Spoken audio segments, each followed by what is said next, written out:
Thank you very much, Mr. Speaker, and I should let you know I'll be splitting my time today with my most excellent colleague, the member for Windsor-Tecumseh. As the member parliament for Esquimalt, Saanich, Sooke, the view of this Phoenix pay crisis looks quite a lot different than what we're hearing from the Liberals when you're actually on the ground. My office has been inundated with cases from federal employees whose lives have been turned upside down because of the Phoenix pay system implemented by this Liberal government. Despite objections from the public service employees and their union representatives, the Liberal government decided to roll out the Phoenix pay system in 2016, knowing full well that there remained a host of unresolved issues with the program. And as we've learned, they did so without looking at the case of Queensland, where the government of the state bought a similar system from IBM and had already abandoned that system before the Liberals put Phoenix in gear. In fact, in 2013, a Queensland Commission of Inquiry put out a report detailing how a pay system that was supposed to cost the Queensland government $6 million ended up costing them $30 million to purchase and $1.2 billion to fix. The Premier of Queensland called this, quote, the worst public policy failure in the state's history.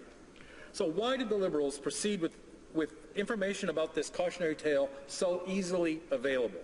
And why, when it took the Queensland government just 4 months to get a comprehensive fix in place, albeit a very expensive one, why 2 years later is this government still saying only that the situation remains unacceptable and that they will do various things? According to data that the member for Jonquière has been able to get from the government, 78% of the 22,375 federal employees in British Columbia have experienced pay problems since the Liberals decided to implement this system. In my riding alone, over 1,000 federal employees have been overpaid, underpaid, or not paid at all. Many have been forced to max out their credit cards, dip into retirement savings, or incur late fees because they are waiting on their hard-earned paychecks. This is having impacts on real people in every community in my riding, and I've asked some of those affected if I could share their stories publicly today. It's a stark contrast to what we just heard from the last speaker saying all the wonderful things the Liberals are going to do. They have not fixed these problems. One of those people who agreed to speak publicly is Dana Hawley. She moved from Salmon Arm to Esquimalt for a new and exciting job as an addictions counselor at CFB Esquimalt in March of 2016. As a social worker who was considering a master's degree, this was an incredible opportunity to be of service and also seemed worth the move to a more expensive city. The problem started as soon as she arrived. Within 6 weeks, she realized she was being underpaid hundreds of dollars on each paycheck, and she was not receiving health, dental, or any of the other benefits she was supposed to be getting as a civilian employee. She began to struggle to pay for housing and living costs after moving to one of the most expensive places to live in the entire country. She also put her plan of enrolling in further education on hold, as she had no assurances she would be ever able to save the money to pay the tuition fee. 19 months later, Dana finally got the nearly $18,000 owed to her. Meanwhile, fellow employees had quit, and their work had been added to her own workload, and her department was struggling to recruit to fill the vacant positions. Dana's story is emblematic of hundreds of others in Esquimalt, Saanich, Sooke, and it's important as their member of parliament that I do everything in my power to help those affected. So I hope by bringing their stories here today in this debate, we will finally get the attention of the Liberal government and prompt some real action to solve this problem. A Service Canada employee from my riding also agreed to share her story. Her name is Roseanne. Roseanne lives with her retired husband in Saanich and has been working for Service Canada as a benefits officer, ironically, for 17 years. She was thinking about retiring, and so in 2016 she enrolled in a pathway to a retirement program that was supposed to allow her to work for 3 days a week for her final 2 years of employment. That's when the problems began.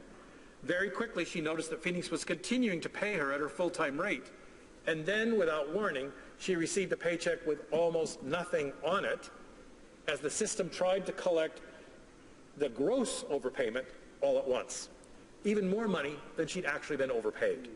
So from one pay period to the next, she never knew what she was going to receive, and this in the months when she was trying to prepare for her retirement.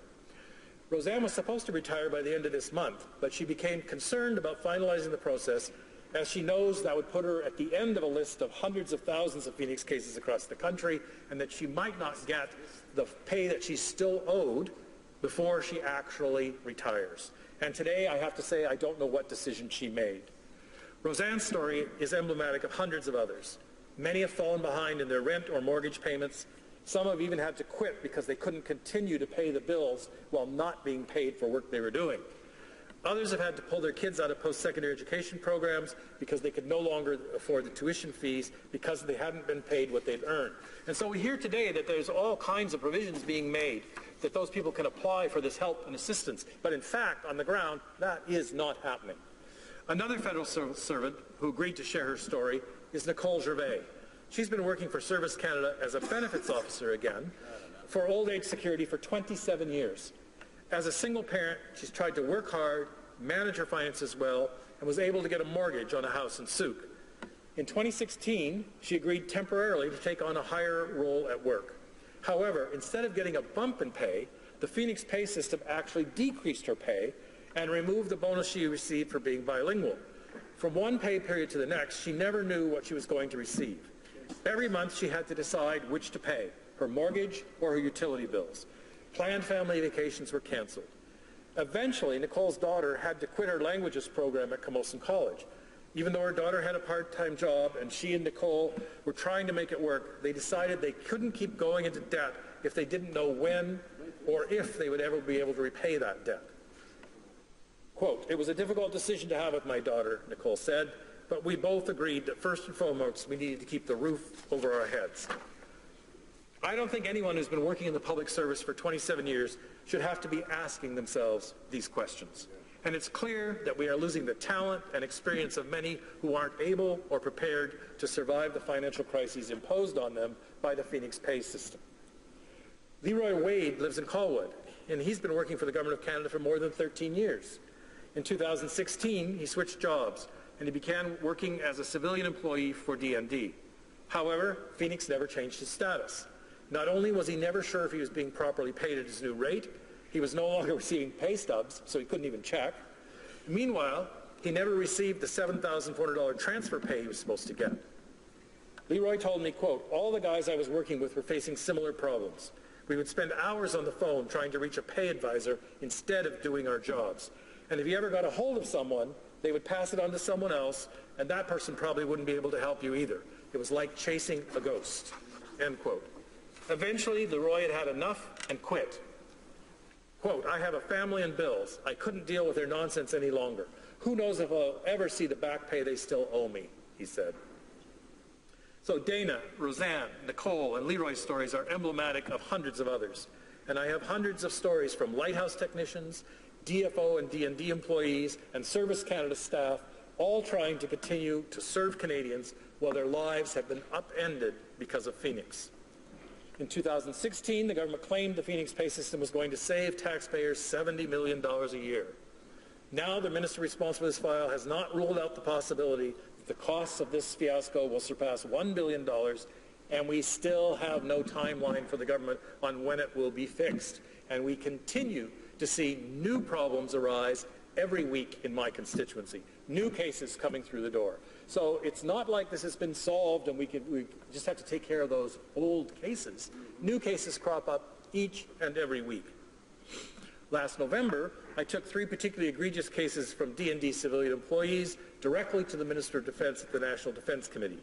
I was asking him to act to protect morale among DND employees, to end the time they were wasting on the phone trying to get a hold of someone to fix their pay, and to forestall impacts on retention and recruitment. After several months of hounding, including a question and question period last month, I finally managed to get a minister's attention. And that minister promised those 3 civilian DND employees would soon have their issue resolved, including a single parent owed more than $20,000 in back pay. The minister's office then called my office and said, "Give us all your priority cases." And my staff laughed. We have 690 cases. So they gave him the 12 worst cases. None of those have been solved yet. What's apparent here is this case-by-case approach is not one that will ever be able to address the over 1,000 more cases pending in my riding in a timely manner.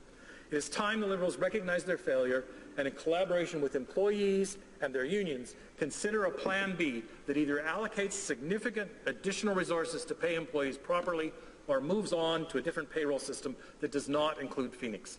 In the meantime, my constituency office will continue doing what we can for individual cases, and New Democrats will continue to demand that the Liberal government apologize to public servants in a meaningful way not just a few nice words, but with actions that will help fix the disruption of their lives, compensate them for their losses, and take action to finally fix this debacle. Thank you, Mr. Speaker.